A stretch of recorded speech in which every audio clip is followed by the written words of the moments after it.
قال الله تعالى في القرآن الكريم أعوذ بالله من الشيطان الرجيم بسم الله الرحمن الرحيم ما يفتح الله للناس من رحمة فلا ممسك لها وما يمسك فلا مرسل له من بعده وهو العزيز الحكيم صدق الله العظيم. The ayah of the Quran I recited to you is the same ayah we spoke about a little bit a couple weeks ago. The ayah comes from Surah Fatir, which is the 35th surah in the Quran, and the meaning of the surah is the originator. In this particular ayah, Allah subhanahu wa ta'ala talks about a very beautiful philosophy as we spoke about last time. That Allah subhanahu wa ta'ala says that, O people, all of you, each and every one of you, ما يفتح الله, when Allah subhanahu wa ta'ala opens للناس, for the people, من رحمة, because of His mercy, فلا ممسك لها, there is nobody to stop that. Now notice Allah subhanahu wa ta'ala is as-samad, Allahus samad. He doesn't need to do any of this, but He still does it. Why? Out of His mercy, min rahmatin. That's why He gives. He does not need to, but He still. And then what people do, when they are given all of these things, some of them, they rebel. How do they rebel? They become unthankful. They could be believers, but they could be unthankful. They are complaining. Now, I was attending this children's program at a school, and these 9 years old, 8 years old, 10 years old kids, they spoke a very beautiful message.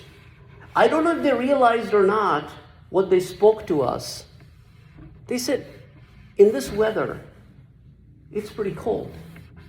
If you have clothes to wear, if you have shoes on your feet, if you have a place to live when it is cold out there, if you have food to eat, then you have a goodwill. You have a goodwill. What is goodwill? If you look at the business books, you have a bare minimum break-even cost that you need to survive. So when you say, well, I'm selling it cost to cost, and then there is a value on top of that, a little bit of a value, that's called the goodwill. So this bare minimum is your surviving. But these are the benefits that Allah subhanahu wa ta'ala has given you, so you're living a life that has a goodwill in it. So the message these kids were giving was that if you have a goodwill, share your goodwill. If you have a goodwill, share your goodwill. Whatever capacity you can. In whatever capacity you can. You don't have to spend thousands of dollars. Just have this emotion in you that I want to share. Because I care. Not because people will say, wow. You know, on social media you see these people, they do some charitable work, but then they make videos of those charitable work. They go out to people, show their faces, and then they show that they are giving it out. If you are on the receiving end, don't you think you will feel bad that the whole world is knowing that you are on the receiving end? Morally, it doesn't look nice.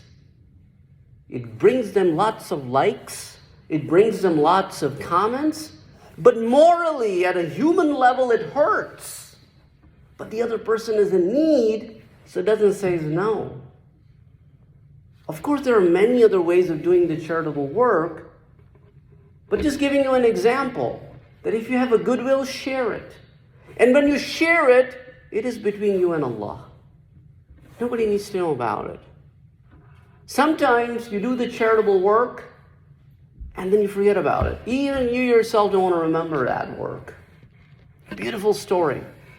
The beautiful message these little kids were given out. Another beautiful thing that happened. At the end of the semester, my students give presentations. These are first semester students. And I want them to come out there and talk about their life experiences. Why are they here? And they come from different programs. And one of these girls, she stood up, very excited girl. And she is so excited that she wants to do the next week's stuff now, this week. So excited. And then she stood up and her presentation was about, I'll tell you a few points. That I lost 5 family members because of gang wars. I lost my daughter, but I have one daughter left. And I want to come out of that life because of her. All my excitement is because of her. I want to make a difference in her life. I do not want her to grow up in the same neighborhoods that I did. She has a motivation. She has a motivation in her kids. That she wants to excel. She wants to become something in her life for the betterment of herself and the next generation. If you look at her sufferings, you can't even tell from her face. You can't even tell from her smiles. You can't even tell that from her excitement. But she suffered so much in her life. But she came out of it. She made a decision for herself that I want to make a difference. In here, we have the best of the best message in the form of Quran. Are we making a difference in our lives? When was the last time we opened the Quran and truly tried understanding it? Ponder over it. Make references back and forth between the ayahs of the Quran. Oh, I just read this ayah yesterday. Oh my God. Oh, it now makes sense because this ayah explains it. And I'm reading the translation. I mean, why did Allah subhanahu wa ta'ala said that? You know? You have read Surah Al-Fatiha thousands of times. Thousands of times. You read the ayah, اهدنا الصراط المستقيم.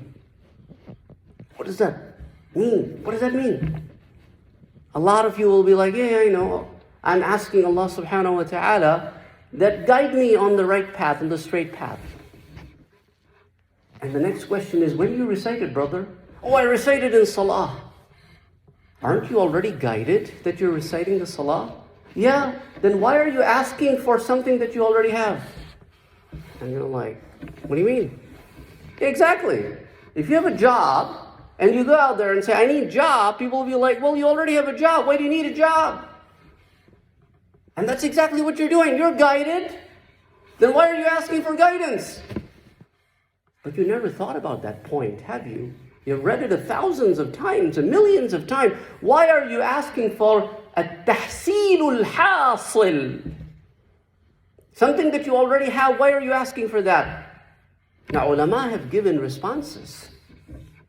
Different levels of responses. One level of response is that I have come this far because of the mercy of Allah, and I now need His mercy to stay on the right path. So I'm asking the steadiness on Sirat al-Mustaqim, on the right path. I need steadiness because there are people who are on the right path and they deviate. That's why the very closing words are غَيْرِ الْمَغْضُوبِ عَلَيْهِمْ وَلَا الضَّالِّينَ. Oh Allah, do not make me among those people that you have your anger on. Those who are deviated from the right path. Don't make me among those people. So that's why, this is only one explanation. There are many others that I don't want to talk about today because we are short in time. But I'm just giving you one example that we don't ponder over the ayahs that we have read 1,000,000 times. Because we have not yet established the connection with the Quran. So it's very important that Allah has given us this blessing of Quran because of His rahmah, because of His mercy. We should make the most out of it. أقول قولي هذا وأستغفر الله لي ولكم ولسائر المسلمين فاستغفروه إنه هو الغفور الرحيم.